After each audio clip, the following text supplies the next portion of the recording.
Welcome to Red Wings Podcast, where Smashville and Hockeytown collide. And now your hosts, Rhett and Ron White and D-Law, Dan Lawless.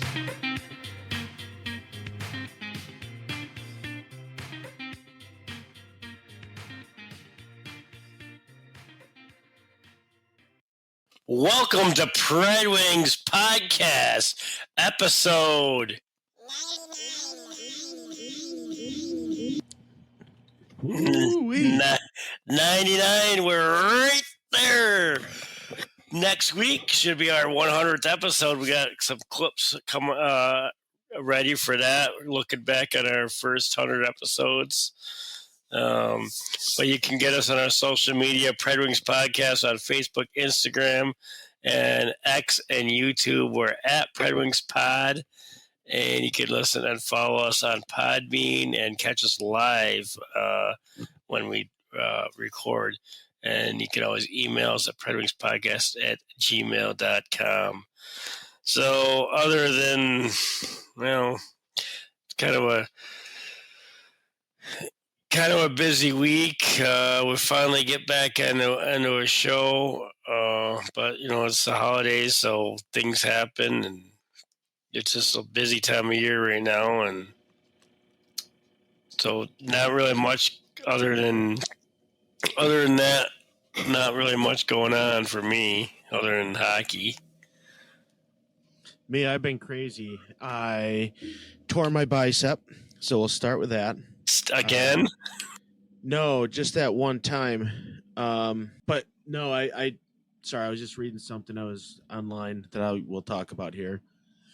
But no, I've been remodeling my bathroom, which is it's painful because it's taking a while. But no, I'm redoing my bathroom, and I went to go pick up a piece of plywood. I got the first one in, my wife was there. I got the second one up, and all of a sudden it just snapped, and my arm dropped down to my side, and I couldn't move it. I couldn't use it. I couldn't do anything with it.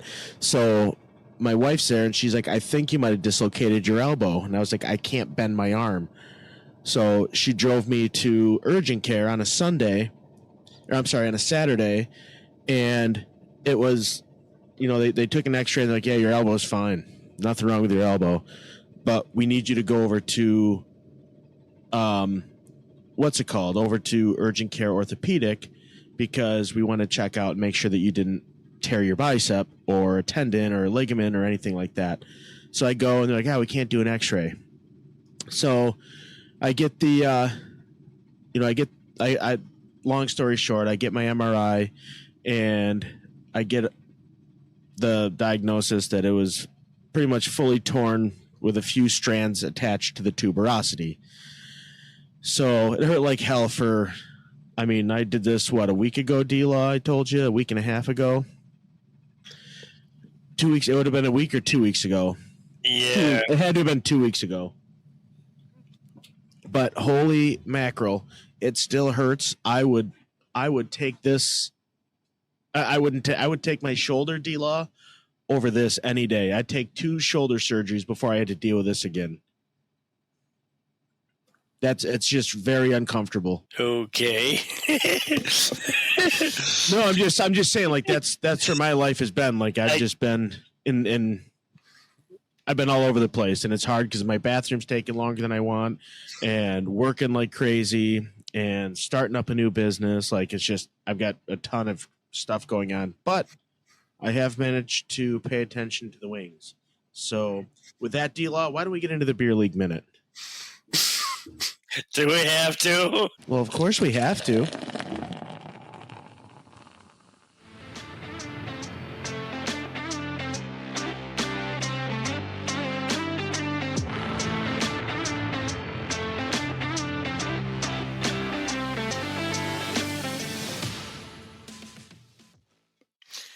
Well, obviously last week we didn't have a game because it was Thanksgiving. So going back the week before that, yeah, it's been that long since we had a show. But honestly, I don't remember the game other than it was. Were you drunk during it? Was it one of these drunk Dan D-Law hockey games? I probably played like it because I was just absolutely. I was probably the worst game I ever played. I mean, I don't know. It was just goals are going in left and right. Goals that normally would stop and going in off me and from different angles, and I don't know. I think it was like 8-7 or something or 8-5 or something. 7. I don't know, but I think we scored 7 goals and lost. So that's a beer league. I mean, there's probably 7 goals, a couple of arguments, 7 goals per team, or 8 goals, 10 goals, 20 goals. Normally they're not that high scoring. Now I got to ask you, D-Law, really quick. I mean, I don't want to. No, go ahead and I'll save mine for that. I would use it in your minute, but there's not much I can say other than that was pathetic. And we score 7 goals. 7 goals, you should win the game. Bottom line, even in beer league, I mean, especially in a beer league, you score 7 goals, you should win the game. Of course, that's definitely the object, and typically in a real life scenario, if you score 7 goals, you will win a game.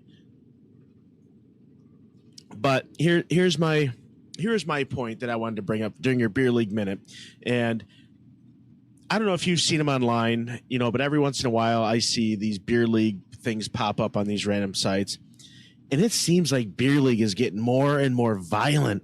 Now, trust me, I love a good violent game of hockey, but I like to watch it, not play in it, because I know my limitations. Like, yeah, I'd love to be that big bad, player, but that's just not my skill level. Neither are these folks that I'm seeing in these videos. So, have you noticed it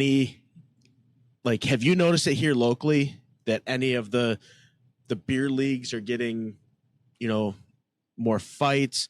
I mean, there's one, you probably saw this video, and I'm sure the people listening have seen it, where a guy comes over and checks another guy, and then he hits him on the head with a stick, and then everybody's hitting each other in the head with sticks. And it's like, Jesus Christ, guys. Like, I'm sure all of you have a job to go to tomorrow, because guess what? None of y'all's in the NHL. Unless they're like 20 years old. But I mean, still, doesn't matter. Like, you're not waking up and playing hockey. Like, that's just not what you're doing with your life. Like, you're just not. So my question again, D-Law, is are you seeing that beer league has become more aggressive? Well, honestly, I mean, it has, but I think it's normal. I mean, it's always been, and I do scorekeep beer league in a rink, and one of the leagues it's a pretty good league. It's a C, almost like a B C league, and this is going back a few weeks. It wasn't a blowout. The team was probably, I think they were leading by 3 goals. It was towards the end of the game, and the one team the goalie had it covered, and he pokes them, and then the goalie hauls off and punches them, and then there's a big fight, and the refs got to throw a couple guys out, and it's like, and then of course it's like 20 seconds left in the game. They're like, just run the clock, get it out of here. Yeah, but why are they fighting? Because they're being idiots. That's beer league. I mean, and I get it. Like, I'm not saying we got to ban it and they shouldn't be allowed to do that and this and that.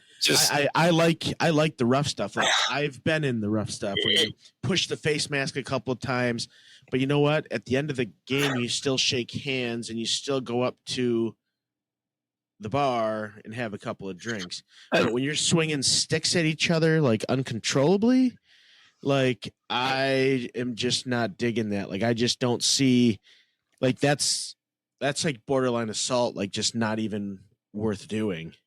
I'm just thinking it's a lot of carryover from, a lot of these players that are playing in beer league now used to play youth and in college, and so I think it's a carryover because that's the way they've always played, and that's just the way they act. Yeah, but keep that in your division where other people play and act the same way, because when you're playing and acting that way in a D league, when you just when you're on break from your college team for spring break or whatever.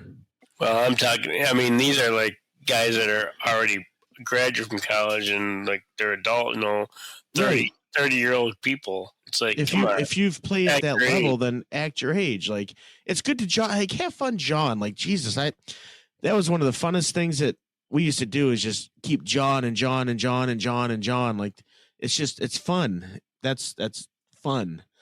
But when it turns to like violence and trying to assault each other, like, it's crazy to me.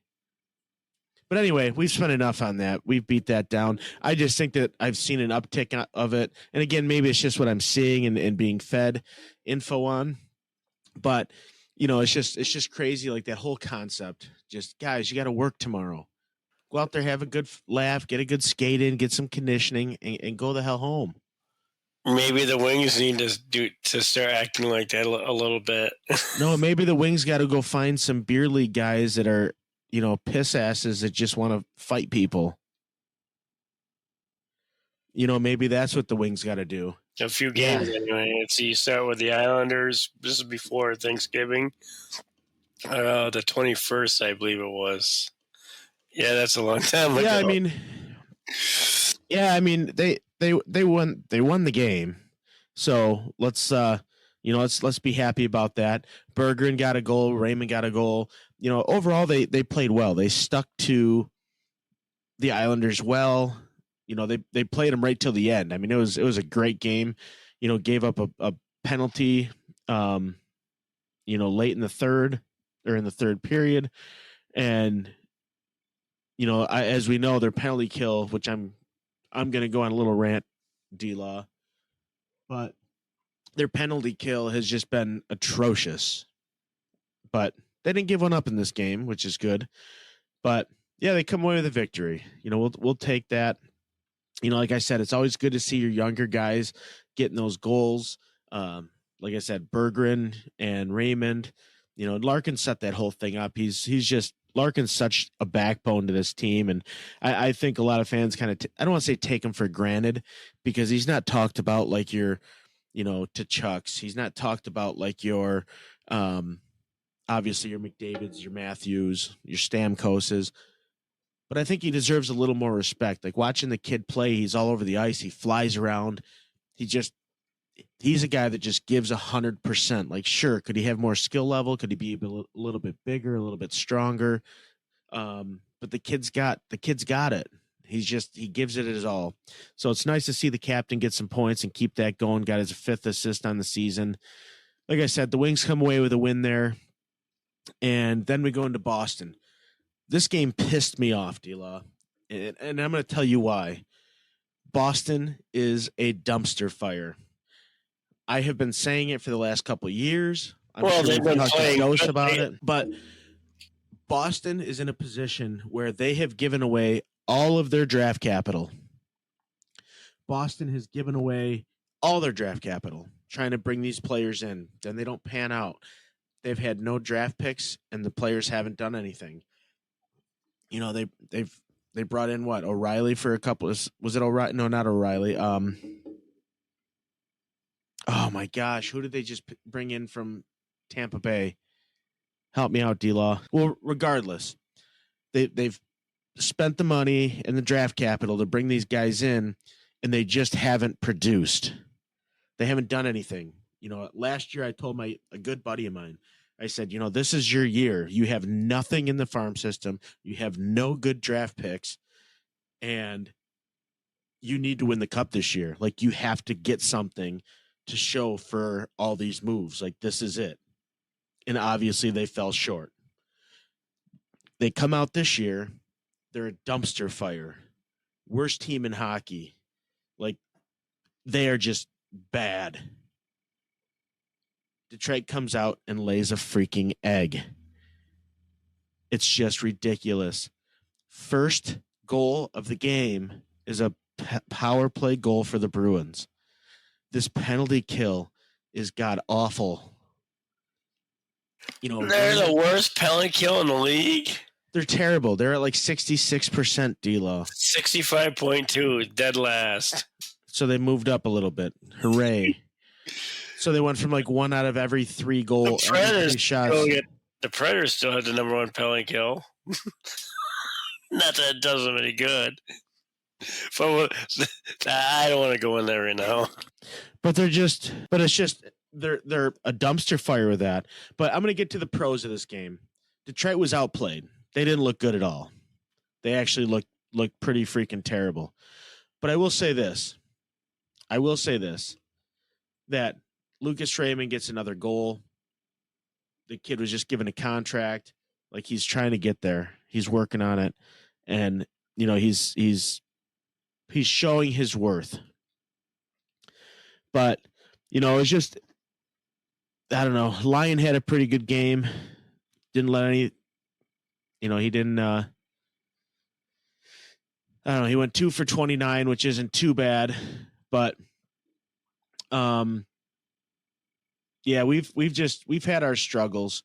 We've definitely had our struggles, and it's only just it's continuously getting worse. But I'm going to go on my little rant here after let me get through. How far do you want me to go, D-Law? You can go up until tonight in Vancouver if you want. Go all the way? Yeah. Okay. All right. Sounds good. So we're going to move into the Islanders again. This one we controlled a little bit better. It was a little bit better played game. And, they looked like they belonged out there. And it was nice because guess what? They didn't allow any power play goals. Now, when you don't allow that many power play goals, you win games. Like, it's funny how that works. But, Simon Edvinsson, he got an empty netter at the end. It was an okay. I mean, he had to work for it a little bit. It was deflected at center ice by an Islander who jumped to try to catch it. It just didn't work out. But Raymond nets his 5th goal of the season. Dylan Larkin nets his 12th goal of the season. Larkin's on a good pace right now. We could look to see him get, if he starts heating up here and things start turning around for Detroit. I mean, at some point they have to start hitting some kind of a stride. And hopefully that's going to come soon. But Larkin gets his 12th of the season, and Mo Seider, he led the night off. So, getting some goals from a number of guys who have just received contracts and need to show their worth here. And Detroit comes out with a 4-2 victory. That was a good game. Now, let's go. We have Calgary coming in, and this game, it ends up going into overtime. And guess what we allowed? Guess what we allowed in the 3rd period to tie the game up and force this thing into a freaking overtime? A power play goal. Another one. Just atrocious. I mean, we dominated them in the face-off circle. We only put up 27 shots. Now I'm going to go on a little rant here. Detroit is a boring team to watch. They're not physical, and they don't create much offensive activity. They are so boring to watch. Yeah, I was watching. I didn't watch complete games, but I was watched, a couple periods, and like before if they played before the Predators or just games, and I was kind of thinking the same thing. I was like, it's kind of boring. I found myself switching to another game and then switching back and be like, what the heck am I doing? What are they doing? Yeah, I mean, it's boring hockey. Like, I like the win. Overtime's exciting. It's nice to see Raymond get that overtime winner. Like, that was huge. That gives him 6 on the season. You got DeBrincat getting 10 assists. Seider's got his 11th. Like, it's nice. It feels like things are moving. So, Detroit did okay. Now, rumor for the Calgary and New York. The Calgary, New Jersey, and Vancouver games, which is that 3-game home stretch. Now, in that 3-game home stretch, there was a rumor that if this doesn't go well, Derek Lalonde will be relieved of his duties. And I hope they take Tanguay with him because he's their special teams coach, and that is just not working out. I mean, they are literally losing us games. So, but anyway, that he would be replaced. A couple of names that have popped up have been Sergei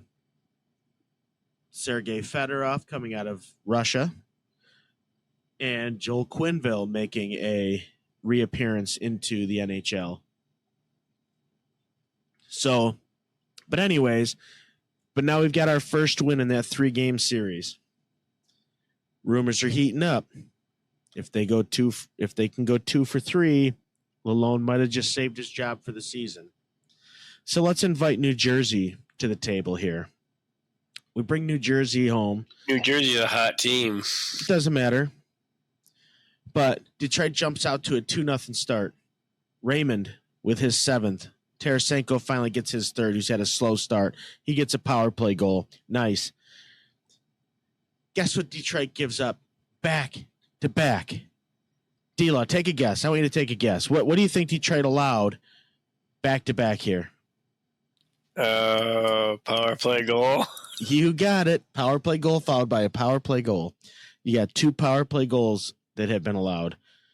So we're going to fast forward to the 3rd period. We go into the 3rd period. New Jersey's up 4-3. Detroit's still in this game. Detroit gives up a penalty. Guess what they allow? Oh! They allow a power play goal. And you know what that means? That means that they now have a 2-goal cushion and Detroit's screwed. Detroit ends up scoring a late goal. Justin Hall getting his 1st of the season.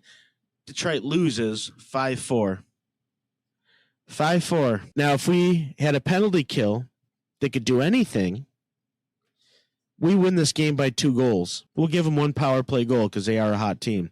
If we can have our penalty kill show up for 1 game this year, I mean, just 1. They haven't shown up all season. But if they could show up for 1 game, this would have been a game to turn the ship. Lalonde would have stayed, or would have had his chances would be better to stay in Detroit long term, or at least finish out the season. And that could have been the game that could tip the tables a little bit and allow Detroit to go on a run. Because, like you said, D-Law, New Jersey's been playing good of late. New Jersey does have the number 1 power play. Yeah, and again, if Detroit could have stopped that, that could have started a roll. But anyway, Detroit drops a 5-4 game. Just not looking good. Just they're not looking good. So now Detroit's 1-1 in that 3-game stand that we talked about. So now let's bring Vancouver in. Let's see what Vancouver can do to us. Oh boy, it's not getting good for the Wings. Well, I wouldn't say it's not getting good for the Wings. I don't think it's getting good for Lalonde. That's what I don't think. So anyway, what ends up happening here is Detroit comes out. Bergeron gets his 4th of the season, which is nice. That starts off the season. Guess what Detroit's followed up with back to back? D-Law, that was a question for you. Oh! Yeah. What do you think that was? Say the word. Power play. 2 of them back to back by the same. Bleep this out, please. By the same God. Are you going to beep it? Because I'm going to say it. Person. Freaking Jake DeBrusk gets back to back. Right back to back power play goals. 23 seconds and 1:06. He didn't even leave the ice and scored two power play goals. Was that before or after Talbot got injured? Before. But anyway, so 2 back-to-back goals. They take that 2-1 lead. DeBrincat gets his 10th. They come right back. X-Wing, Peace Suter. He's having a pretty decent campaign. So he got his, 9th of the season. So he's having an okay season. And, then it was just pretty much Jake DeBrusk got his overtime hat trick, another loss. It did go into overtime. We'll give him that. But Detroit just doesn't look like they belong. Like they just look outmatched in every facet of the game. But good game by DeBrusk. I'm thinking he's having a nice little reemergence. Hat trick. What's that? He got a hat trick. Well, he had the second period back-to-back that I talked about, both power play goals, and then he had the overtime goal. So Talbot got injured. Yep. And Alex Lyon, which, he says he's 4-4, but his save percentage is 911, which really isn't all that bad. He's playing okay hockey. Anything over 900 is pretty good. But yeah, he's playing decent hockey. I'll give him that. He's not going to be traveling on their road trip coming up. So what's the story behind that? Well, the rumor is they're bringing Kos up to have a little FaceTime with the NHL. But Ville Husso is going to be starting. I don't know. I would think I don't know.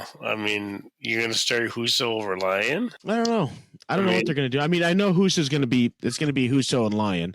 But like I said, I did read that they're looking to try to get Kos up here to at least get, It won't be Lyon. It won't be Lyon because they just said Lyon's not. There's a 2-game road trip and he's not going to be going with them. Well, that might be the opportunity then. Yeah, I don't know. Like I said, I'm nervous because Detroit kills goalies. So, we've got this kid that's coming up that's supposed to be pretty decent. I don't like the Predators. Well, no, I wouldn't say that.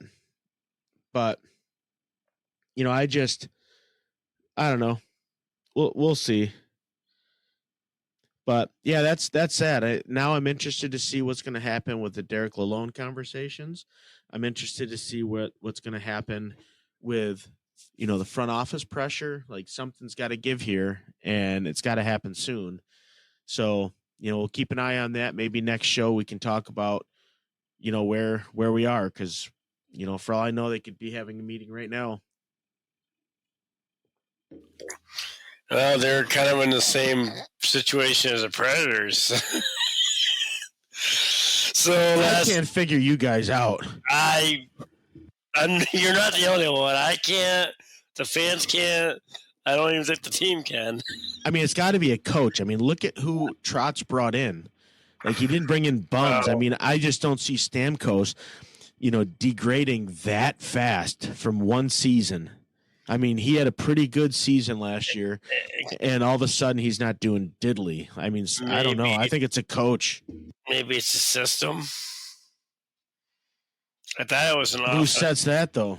I thought it was the offensive system under Bruno, but I don't, I don't know. But so last time they were still, last show, they were just about wrapping up their road trip. Seattle. I had high hopes for this game coming off that win against Vancouver, and they can't score.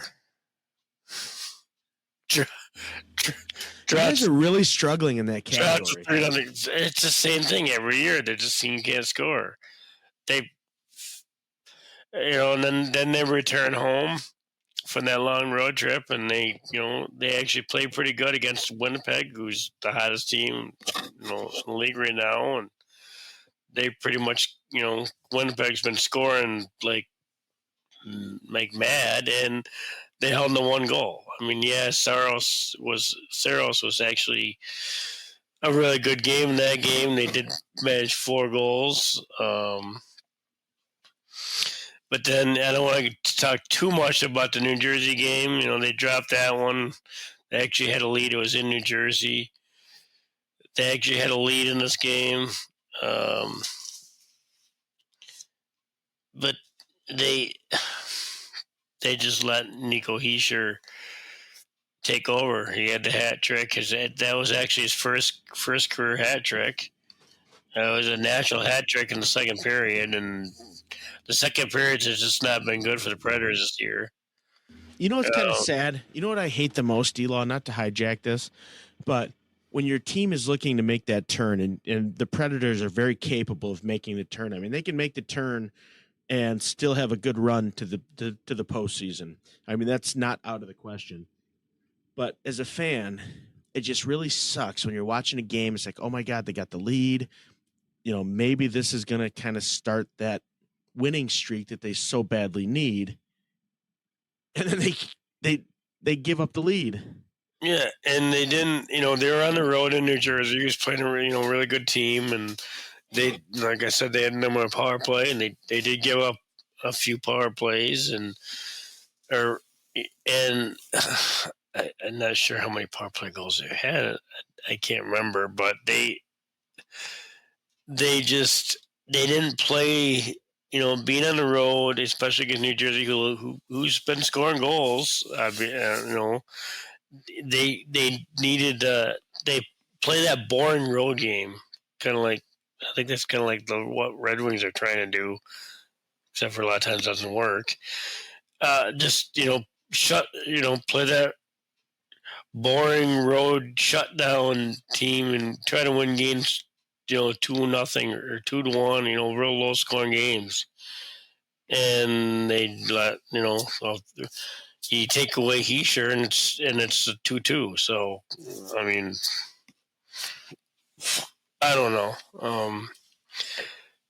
But then they return home, Thanksgiving. So they're home for Thanksgiving. They had a game the day before, and the day after. Philadelphia, I was really optimistic. I was actually watched this game, or at least most of it, and they played a good game. But then they let a guy 11 seconds left. It was just the other day, and I don't remember who scored it now.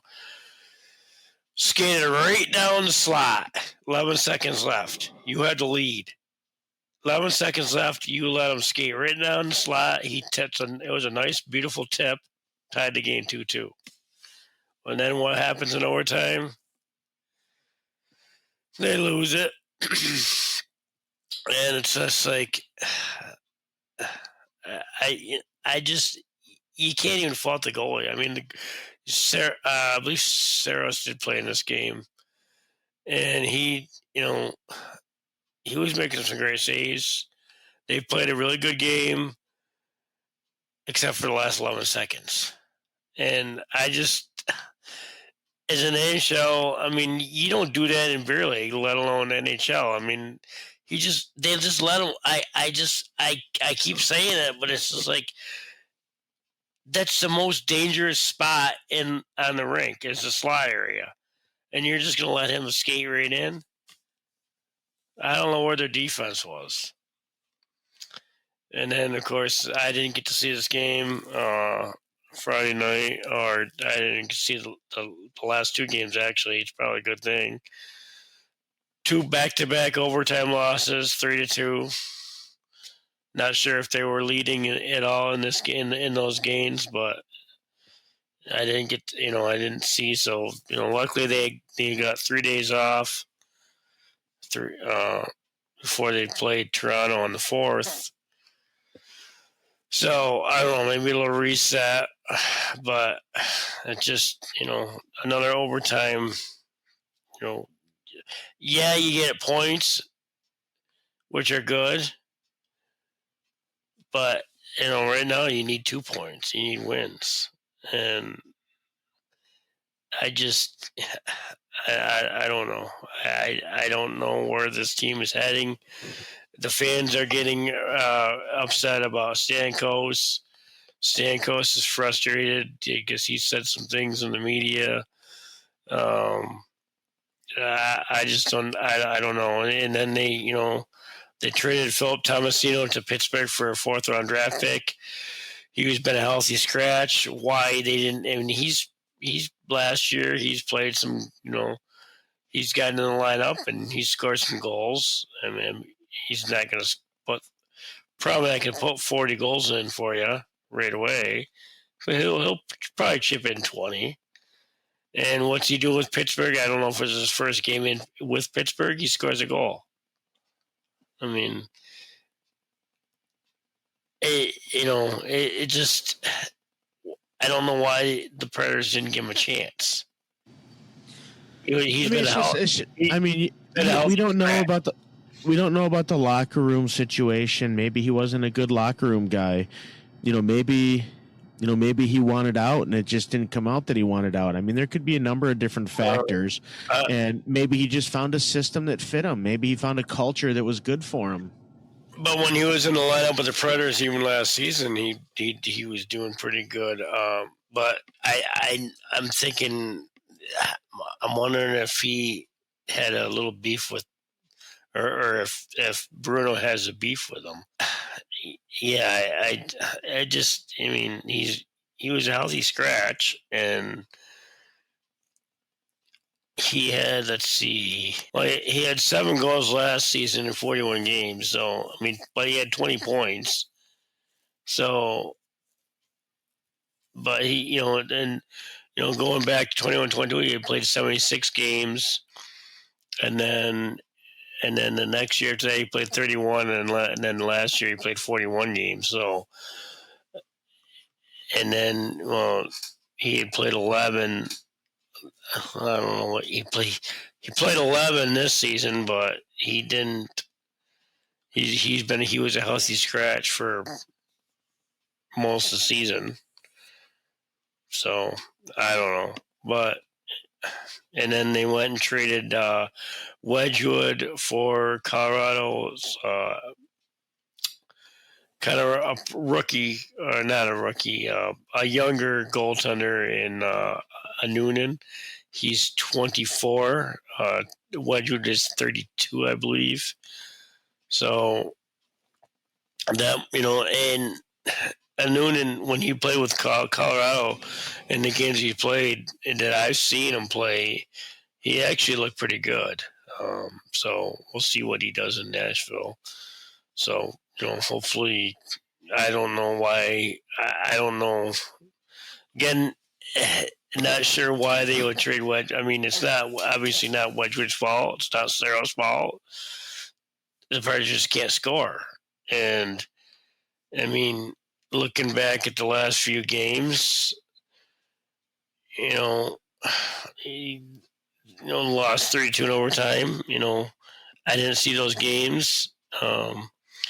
But they, I'm sure they had a lot of chances. And then they lost at, Philadelphia, 3-2 in overtime. And when they were leading 2-1, they had a lot of opportunity to increase the lead. They couldn't score. They only scored 2 goals against New Jersey. They didn't score anything against Seattle. So, they just, it's not the goaltending fault. And I don't know why they would take it out on the goaltenders. I mean, I don't know. It doesn't seem like trading their backup goalie for. I mean, it's probably for the future because he's a little bit younger, but it just doesn't seem like it's not a fix for this year. And before I get too far out, I'm pretty much done with the recaps. But I want to go back to the New Jersey game. Kind of lead in. I know we haven't had a rant room, and I'm not gonna go into the rant room music. I just go for it, Deal. I'm interested to hear what you got to say here. Timo Meier is on New Jersey now. He's been in San Jose. He had a really, really bad cheap shot cross check to LaRue. He's been playing really good lately. It was in the third period. He did get a 5-minute major and a game misconduct, which the Predators actually didn't do nothing on the power play. 5-minute major power play, and they didn't. I think they had maybe 2 shots on it, and that that in itself, was a huge reason why they lost that game. If they would have scored at least one on there, it would have changed the game. But it was an ugly cheap shot. LaRue did kind of push. He was a battle, kind of like in the front and kind of near. Then it kind of carried over towards the behind the net, kind of near the boards, and he was pushing them, but he didn't really cross check them. Maybe a little cross check, but it was just they're pushing, shoving. Things happen. But then Meyer just absolutely cross checks him right to the face. I mean, and this was after the whistle, obviously. And I was thinking, oh, he's going to get a decent suspension out of that. I mean, you watching the game and see the guy after the whistle. It wasn't even during the play; it was after the whistle. And I mean, obviously, it probably doesn't matter whether it's something like that, whether it's during the play or after the whistle, but especially after the whistle, because the whistle's, the play is done, and just skate away and go line up or go to the bench. But the way he, just the way, and they did give him a major and throw him out of the game. And what does the NHL do? I don't even remember what the guy's name is, the player safety guy. He's Peros. No, he's still there. He doesn't deserve that job. He's proven over the last 2 or 3 years, and how many times have we on this show alone talked about how incompetent this guy is. He is so inconsistent on what he hands to different players. He gave Timo Meyer a 1-game suspension for this, and it was a 2-handed cross check after the whistle, and he received a 5-minute major in the game, and a game was kind of in the game, and he gives him 1 game, which, I mean, he forfeited $45,000 in his salary for the 1 game, which goes to the player emergency fund, which obviously they all do. Any fines, suspensions, anything like that.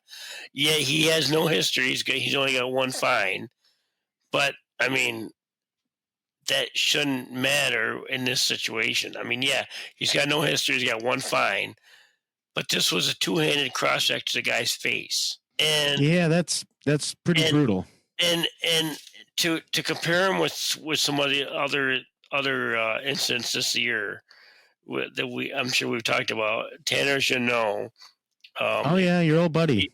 This was an illegal check to the head, which basically it wasn't a cross check, but it was still a hit to the head. And this was against Brock Besser of Vancouver. Yep. And he got 3 games, and he received a match penalty in this game, which in that game that he did it.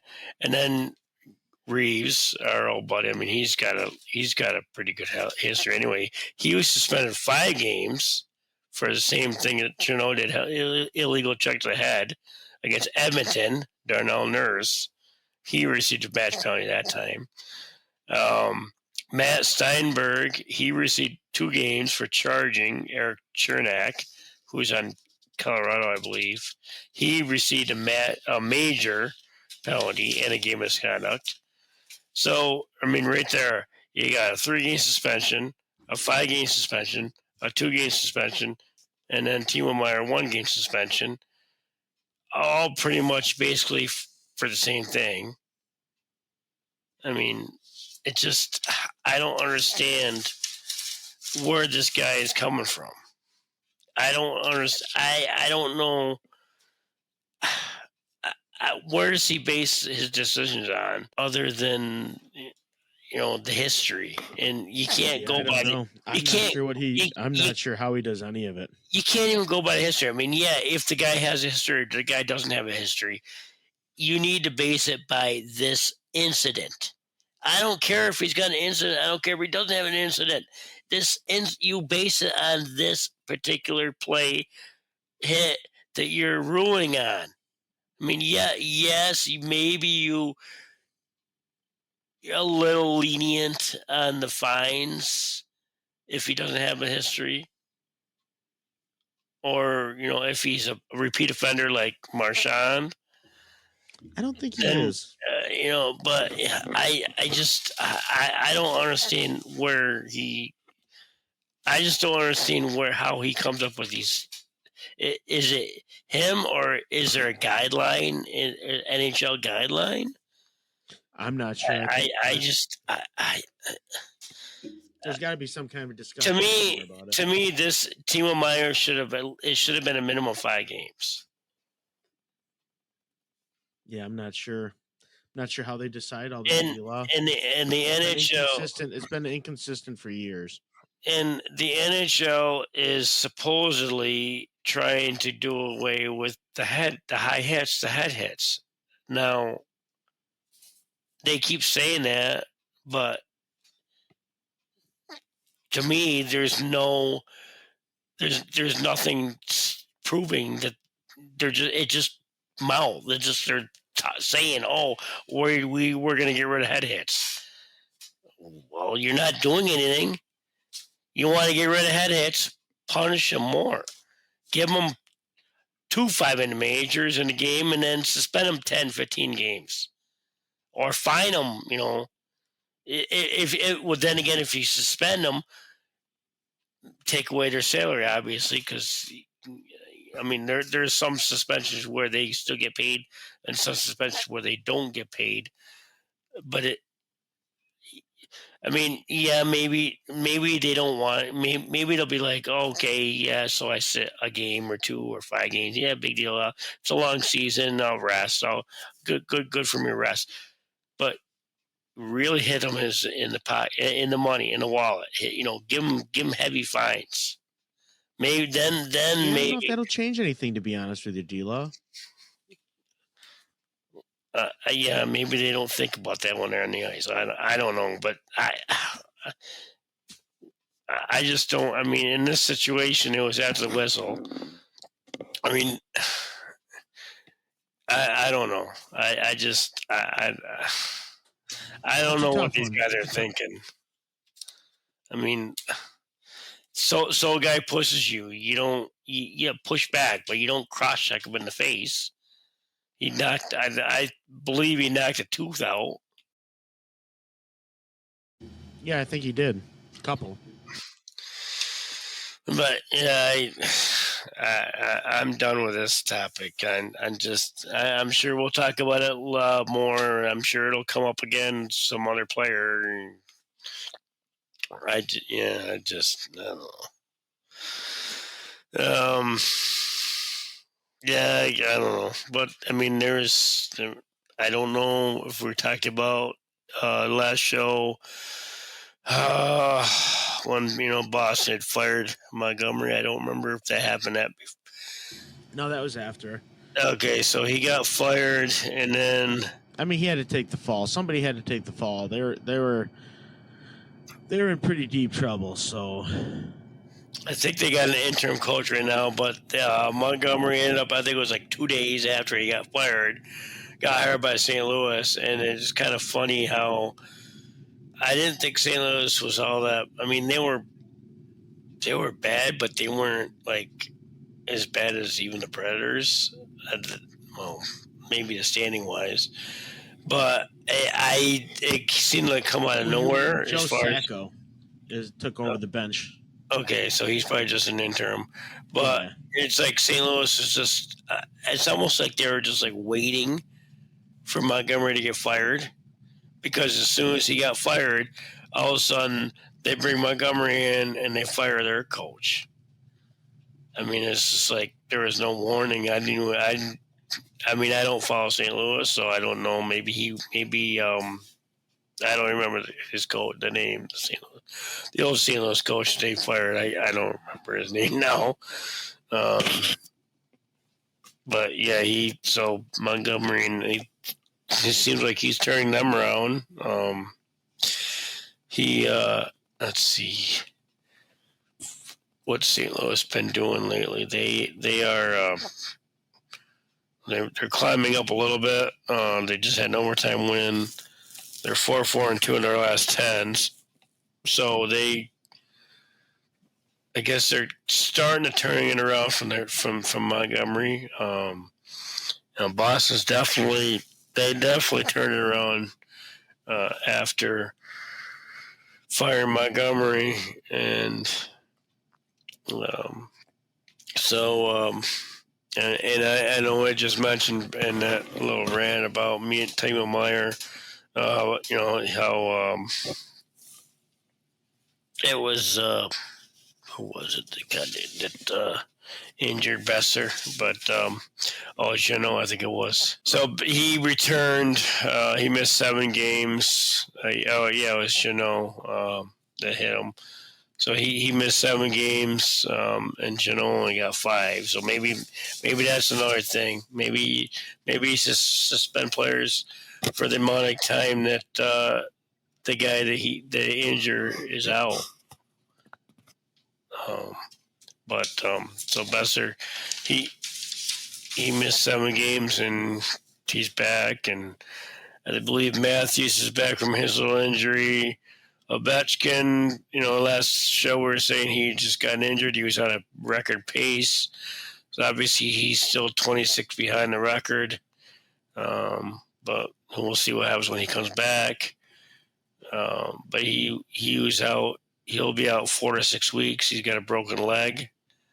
I believe we did not know about that on our last show. We just knew he was injured.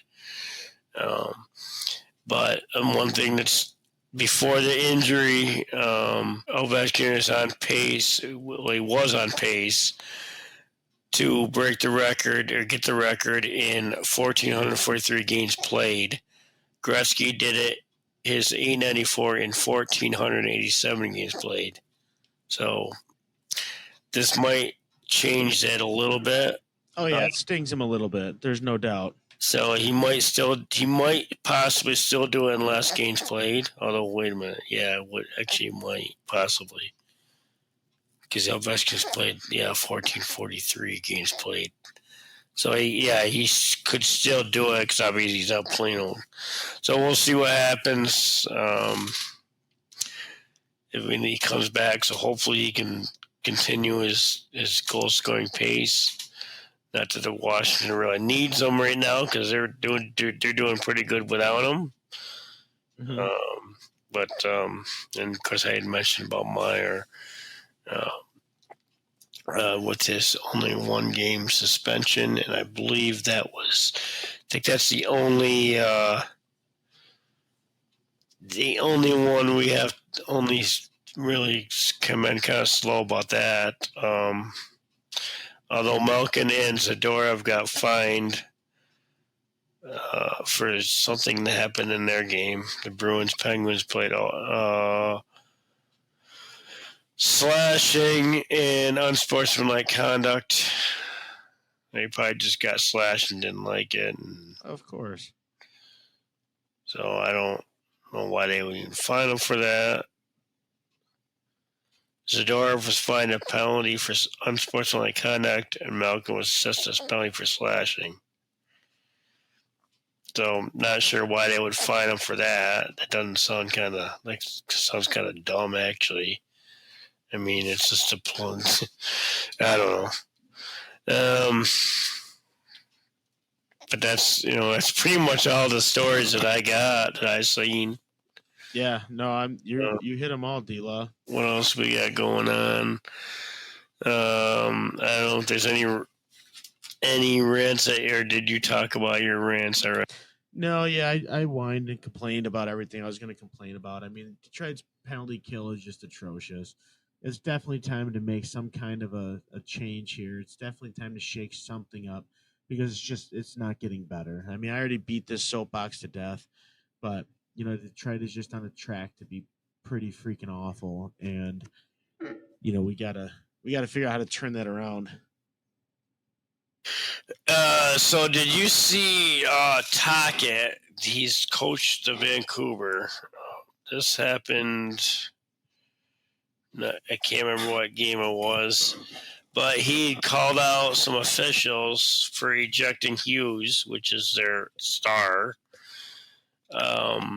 It was a nasty check, and then he hit him in the numbers. And what I mean was by that, I mean like from the back, and it was near the boards, and it was, in my opinion, it was a correct call. He was the guy. He was against the boards, facing the boards, and Hughes gave him a little check in the back, right on where his numbers are, and put him in the boards. I don't think he injured him. They did give him. They ejected. They must have given him a major. They ejected Hughes, and Tockett was out crying. I didn't. He obviously didn't get a fine because I didn't see that on the list. So I'm just wondering how a coach can get away with calling out officials like that, because that's one thing the NHL does not like, is when coaches single out officials. They don't like it when you do that to their officials, and rightly so. I mean, it was a correct call. I don't know if you see this hit or not, but No, I don't know why he would even say that. Why he would? I mean, I don't care if Hughes is like their guy. I mean, the rules apply to everybody, not just certain people. And Hughes might be their star, but he has to follow the rules just like everybody else. So no, not a doubt.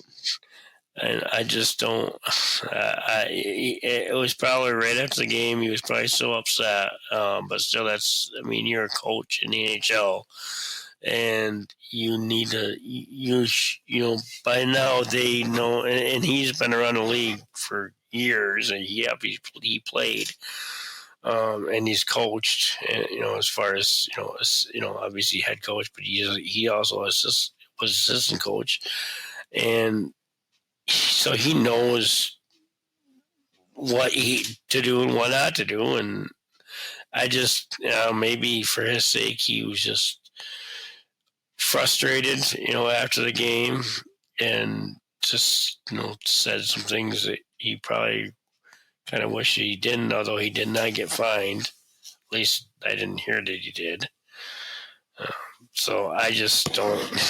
Yeah, I don't understand how you can do that. I mean, it was, if he looked back, and I'm sure he has by now, and looked back at the video and seen it was a correct call, then maybe he would change his mind. Yeah.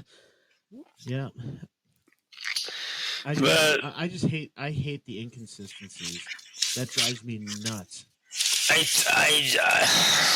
think that's just going to be a thing. I think it is. I just precedent. Like, every time there's a precedent, there's a new precedent, and the precedent doesn't. It's a nightmare. So I guess we can move into the Preds Wings 10. Kind of change a little bit, but I had mine set, and then I just kind of tweaked it here because I had it set for last week, and things happened over the last week. But I still got Winnipeg at number one. They're starting to slide a little bit. They're on a 3-game losing streak. They're 4-6 their last 10, but they're still leading the NHL. 36 points. They're 9-1 at home, and even 9-3 on the road. So I still got them at first. I got New Jersey moving way up from 6 to 2. They're first, and they're second they're second in division. They were, but they got 34 points, 6-4 their last 10. So they've slipped a little bit. They are on a 3-game winning streak. And then they got Washington. I had Washington falling, but they rebounded nicely. They took over the Metro lead with 35 points, 6-3-1 their last 10.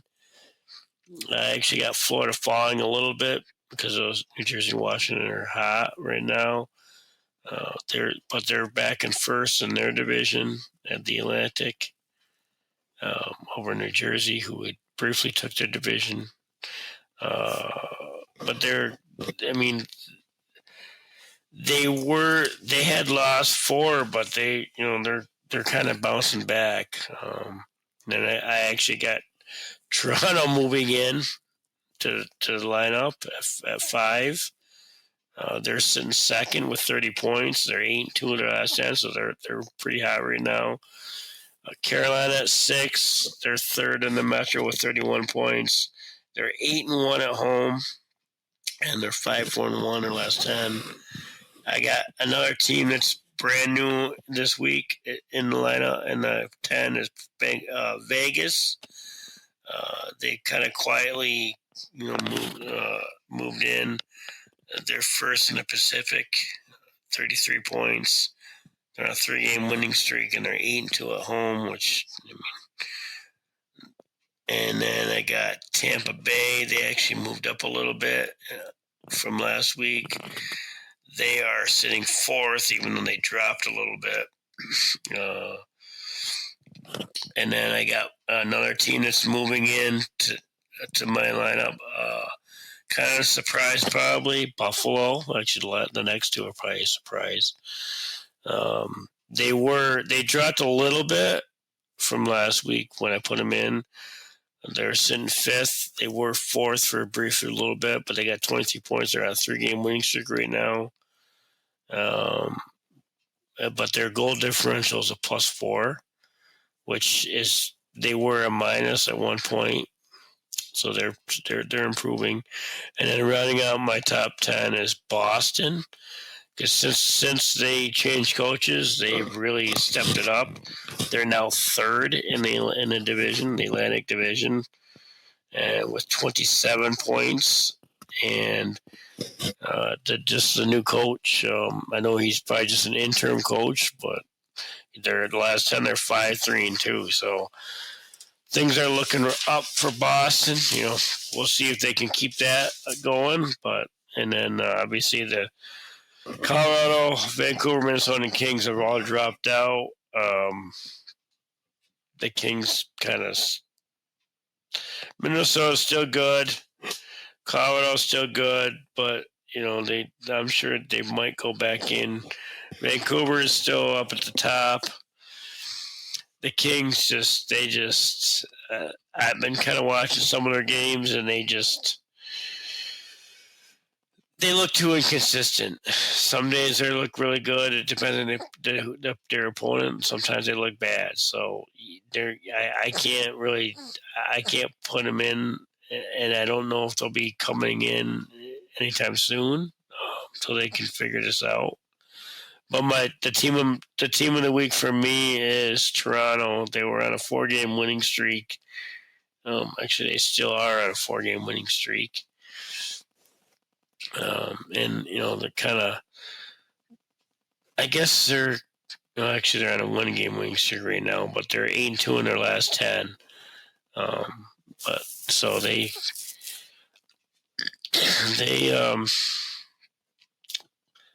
kind of a shock as far as I'm concerned.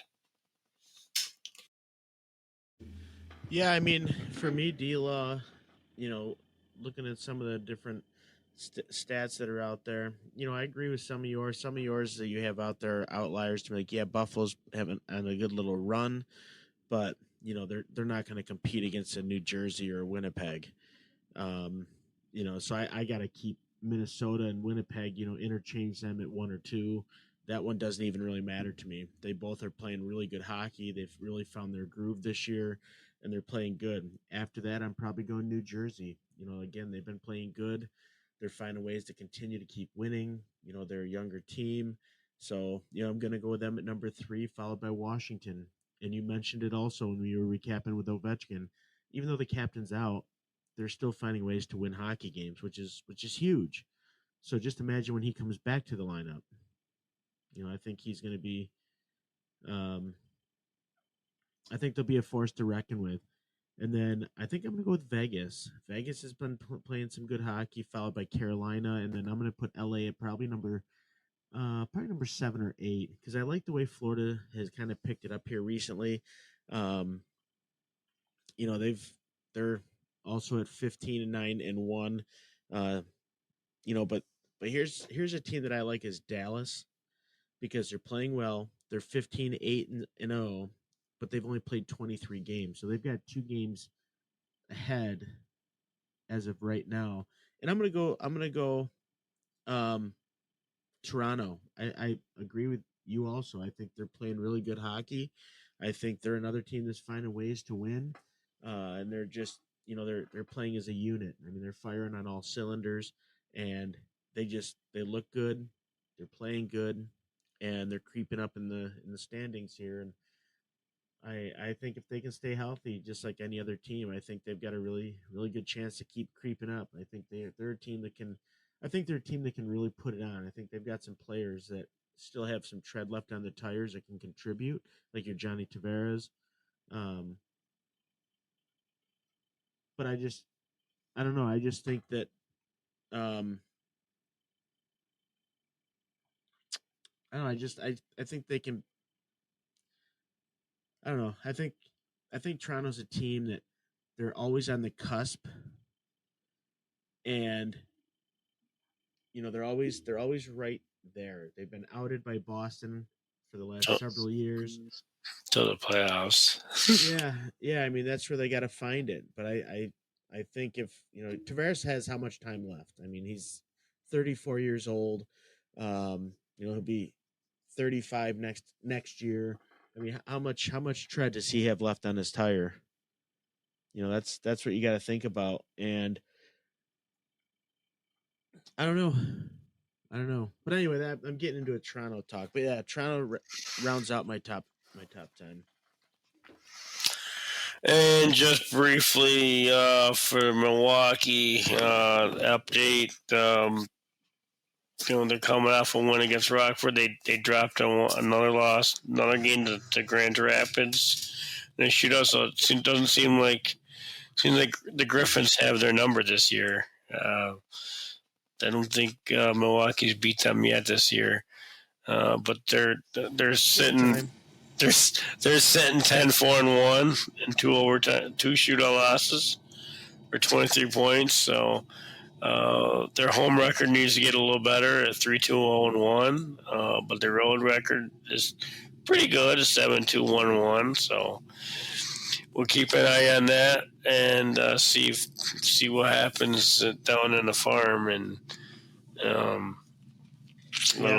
haven't watched anything with the Griffins. I'll be honest. I'm not gonna sit here and pretend like I have. I know that we've got some guys down there that the last I checked were performing well.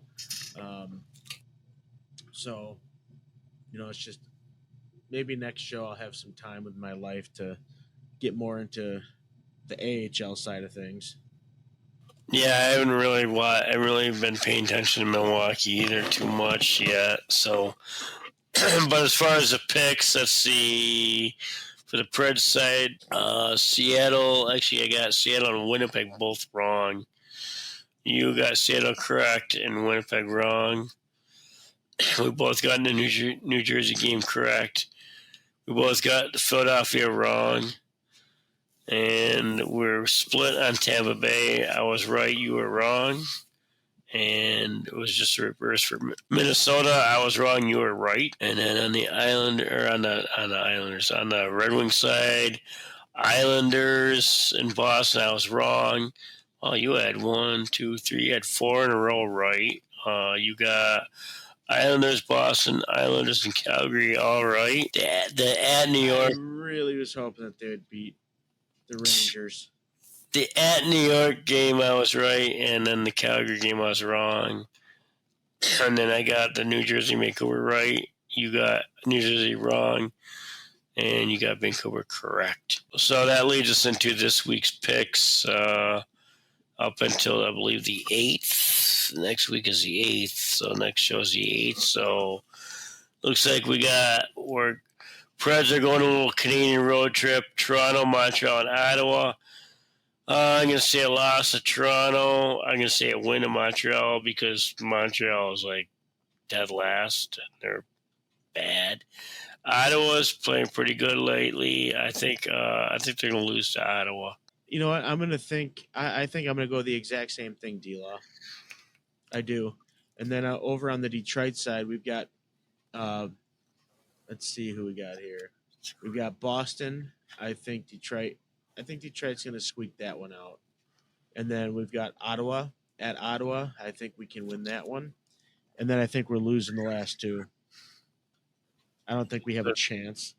The 7th? No. Well, unless you want to do the 9th, but we should record on the 8th. I'll put the 9th too. So,